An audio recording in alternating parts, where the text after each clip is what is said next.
सबसे महत्वपूर्ण बात है वो जस्टिस लोढ़ा के रिकमेंडेशंस पे है।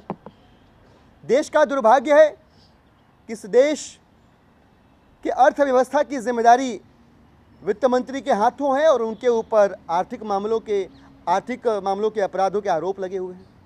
इस देश की आंतरिक सुरक्षा की जिम्मेदारी माननीय गृह मंत्री के कंधों पर है और देश के ऊपर आतंक का साया पठानकोट के रूप में मंडरा रहा है। हमारे लिए बड़ा सवाल यह है कि देश इन परिस्थितियों में किस दिशा में जा रहा है। मैं शुरुआत करूंगा लोढ़ा कमेटी की रिपोर्ट से। और आम आदमी पार्टी ये जो स्वीपिंग रिफॉर्म्स के रिकमेंडेशंस आए हैं लोढ़ा कमेटी के, इसका खुले दिल से स्वागत करती है, अभिनंदन करती है और उम्मीद करती है कि इस देश के अंदर जितने भी लोग देश में खेल को फलता फूलता और बढ़ता देखना चाहते हैं वो लोढ़ा कमेटी के रिकमेंडेशंस को लागू करने के लिए अपनी जिम्मेदार आवाज़ बुलंद करेंगे। सबसे महत्वपूर्ण चीज़ ये कि हम इस बात का स्वागत करते हैं कि लोढ़ा कमेटी ने रिकमेंड किया है कि बीसीसीआई को आरटीआई के अंदर आना ही चाहिए।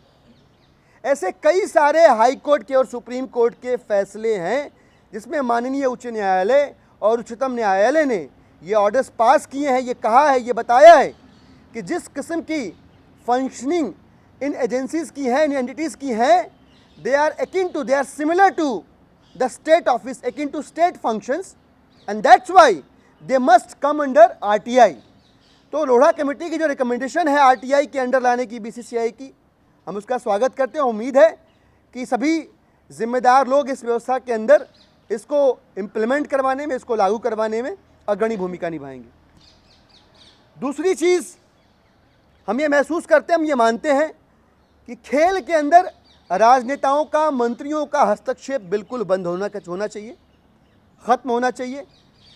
आज की तारीख में अगर इसकी दुर्दशा हुई है, चाहे कोई भी खेल हो, हॉकी हो, क्रिकेट जो भद्रजनों का खेल माना जाता रहा है, उसकी हालत इन पॉलिटिशियंस ने ख़राब करी है और इनका इंटरफेरेंस बिल्कुल बंद होना चाहिए स्पोर्ट्स बॉडीज़ के अंदर, बीसीसीआई के अंदर।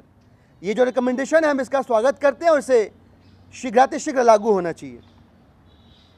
इसके बाद जो अगली रिकमेंडेशन है कि कोई भी मिनिस्टर या कोई भी सरकार के अंदर उच्च पदाधिकारी बीसीसीआई के अंदर किसी भी किस्म का ऑफिस बेरर नहीं हो सकता। ये बहुत महत्वपूर्ण बात है। ये सीधा कॉन्फ्लिक्ट ऑफ इंटरेस्ट होता है। आप इन स्पोर्ट्स बॉडीज़ के अंदर पोजीशंस लेते हैं, इसके बाद चयन की प्रक्रिया को सरकारी तंत्र का इस्तेमाल करके प्रभावित करने का प्रयास करते हैं, प्रतिभाएं पीछे रह जाती हैं और जैक और रिश्वत और तमाम तरह के भ्रष्टाचार में संलिप्त रहने वाले लोग इन प्रतिभाशाली लोगों के कंधे पर चढ़कर आगे निकलते रहते हैं। तो इसे रोकने के लिए सबसे महत्वपूर्ण कदम होगा। दूसरा, लोढ़ा कमेटी ने रिकमेंड किया है कि आईपीएल और बीसीसीआई को हैंडल करने के लिए अलग बॉडीज़ बननी चाहिए और इन बॉडीज़ के गठन के ऊपर भी उनकी एक विशेष गाइडलाइन है जिसका शब्दशः अनुपालन होना चाहिए, इसका पालन किया जाना चाहिए।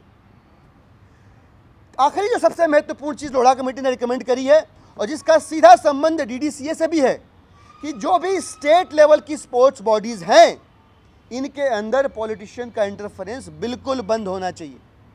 आज डीडीसीए के अंदर भ्रष्टाचार जो हुआ है उसके अंदर आम आदमी पार्टी बहुत लंबे समय से तमाम तरह के सबूत देती रही है, बताती रही है कि 14 साल से अरुण जेटली जी के प्रेसिडेंट रहते हुए जो बड़े पैमाने पर धांधलियाँ हुई हैं, जो जघन्य आर्थिक अपराध हुए हैं, उसमें किस प्रकार से संदेह के दायरे में है, शक के दायरे में है, सीधा संबंध, सीधे इशारे मिल रहे हैं कि अरुण जेटली जी के आशीर्वाद से वो भ्रष्टाचार हुआ है।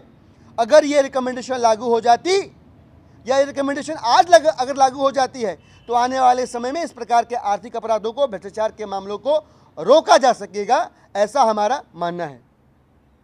तो आखिर में सबको समराइज करते हुए जो लोढ़ा कमेटी की रिपोर्ट है इसका ये बहुत स्वागत योग्य रिपोर्ट है और शीघ्र इस रिपोर्ट को जो लोग भी जिम्मेदार हैं लागू करवाने में व्यवस्था के अंदर, उनको त्वरित कदम उठाने चाहिए, इस रिपोर्ट को लागू करना चाहिए ताकि इस देश के अंदर प्रतिभाओं को, खेल को काल के गाल में ढकेलने से रोका जा सके।